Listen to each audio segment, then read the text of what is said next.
రంగారెడ్డి జిల్లా రాజేంద్రనగర్ నియోజకవర్గం పరిధిలోని కాటేతన్ పారిశ్రామిక వాడలో మాజీ మంత్రి బీఆర్ఎస్ నాయకురాలు సబితా ఇంద్రారెడ్డి పర్యటించారు. బీఆర్ఎస్ నాయకులు మంచిరెడ్డి, కిషన్ రెడ్డి, కార్తిక రెడ్డిలతో కలిసి ఆమె పారిశ్రామిక వాడలోని కార్మికులతో ముఖాముఖి నిర్వహించారు. కార్మికుల సమస్యలు విన్న అనంతరం సబితా ఇంద్రారెడ్డి రాష్ట్ర ప్రభుత్వ విధానాలపై తీవ్ర స్థాయిలో విమర్శలు గుప్పించారు. ప్రభుత్వం తీసుకొచ్చిన హీల్ట్ చట్టం కారణంగా రాష్ట్రంలో వేలాది మంది కార్మికులు ఉపాధి కోల్పోయే ప్రమాదం ఉందని ఆమె ఆందోళన వ్యక్తం చేశారు. పారిశ్రామిక అవసరాల కోసం కేటాయించిన భూములను ప్రైవేటు వ్యక్తులకు కట్టబెట్టే కుట్ర జరుగుతుందని ఆరోపించారు.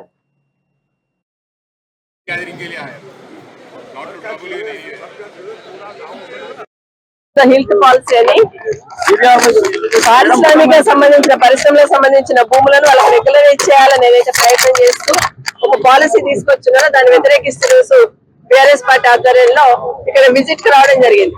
నిజంగా ఇక్కడ వాస్తవం ఎట్లుంది, ఏం జరుగుతుంది, ప్రభుత్వం ఏం నిర్ణయం తీసుకుంటున్నాను. ఈరోజు ఒక కంపెనీ విజిట్ చేస్తేనే అందులో పనిచేస్తున్న వాళ్ళు మేము వేలాది మంది ఇక్కడ మేము పనిచేస్తా ఉన్నాం, ఇక్కడ నుండి కంపెనీలు పోవద్దు, మేము ఇక్కడే ఉంటాము, దీని ఆధారపడి బ్రతుకుతున్నామని మాట్లాడుతున్న సందర్భం ఇప్పుడు మీరే చూస్తున్నారు.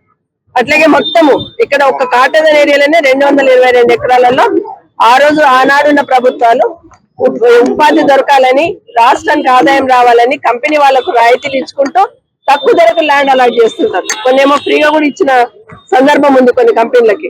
ఆలోచన ఏంటంటే కంపెనీ ఏర్పాటు చేస్తే ఇప్పుడు చుట్టుపక్కల ఉన్న వాళ్ళకి ఉపాధి దొరుకుతుంది, అట్లే రాష్ట్ర ఆదాయం కూడా పెరుగుతుందన్న ఆలోచనతోని ఆ రోజున ప్రభుత్వాలు ఇస్తే ఈ రోజు రేవంత్ రెడ్డి గారి ప్రభుత్వం ఈ భూములన్నింటినీ కూడా రెగ్యులరైజ్ చేయాలని, మీ ఇష్టం ఏది ఉంటే అది కట్టుకోండి, ఫంక్షనల్ కట్టుకుంటారా, అపార్ట్మెంట్లు కట్టుకుంటారా, రియల్ ఎస్టేట్ బిజినెస్. ఒక డిపార్ట్మెంట్ ఉంది, వాలంటరీ అగ్రికల్చర్ డిపార్ట్మెంట్, అది రైతుల కోసం ఉన్న డిపార్ట్మెంట్ 34 ఎకరాల్లో. దాన్ని ఆ డిపార్ట్మెంట్ లేపేసి అక్కడ మూసీ ప్రక్షాళన ఆఫీస్ పెడతారంట. మూసీలో ఎవరైతే పనిచేస్తారో బిల్డర్స్ వాళ్ళకి ఆఫీస్ ఇస్తారు, అక్కడ ఉన్న గవర్నమెంట్ ఆఫీస్ ఖాళీ చేస్తున్నారు. ఇంతకన్నా దారుణం ఏమైనా ఉందా? దేశం వచ్చిన కొత్తలో, స్వాతంత్రం వచ్చే